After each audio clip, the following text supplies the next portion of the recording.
একটা মুসলমানের বাচ্চা বলো যে উলঙ্গ ছবি দেখে, তারে একবার বলো যে এই বেটা তুই এটা কাকে দেখোস মোবাইলে, যে নারী তার বিবস্ত্র ছবি দেখছো, এটা তোর মা?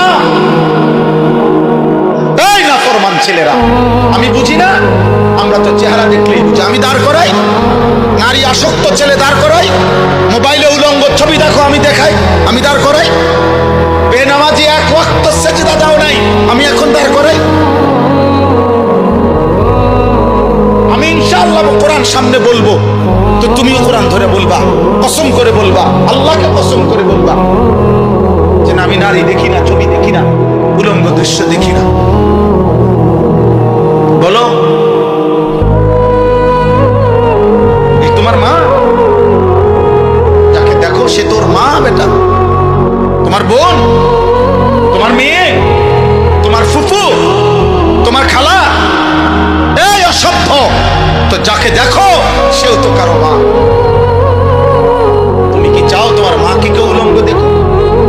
কথা বলেন, একটা ছেলে বলো, বলো বাপ, বলো, বলতে হবে আজকে, বলো তুমি চাও তোমার মাকে কেউ বিবস্ত্র দেখো, তোমার বোনকে, তোমার মেয়েকে, তোমার খালাকে, তোমার ফুফুকে? তাহলে তুমি কেন অন্যের মাকে দেখো? সে কি কারো মা না? সে কারো বোন না? সে কারো মেয়ে না? সে কারো খালা না? সে কারো ফুফু না?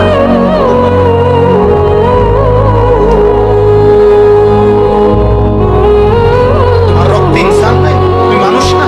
তুমি পশু? আল্লাহর নবী সাল্লাল্লাহু আলাইহি সাল্লাম এই কথা বলেছেন। এই কথা নবীজি বলছেন, নবীজি। আমি তো বললাম না, রাসূলুল্লাহ সাল্লাল্লাহু আলাইহি সাল্লাম এক যুবককে এই কথা বলেছেন।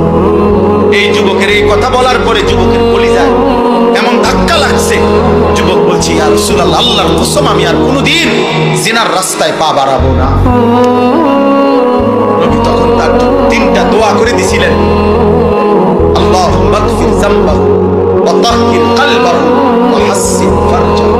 আল্লাহ আমার এই যুবকের গুনাহ মাফ করে দেন, আমার যুবকের অন্তর পবিত্র করে দেন, আমার যুবকের লজ্জাস্থানকে পাক করে দেন।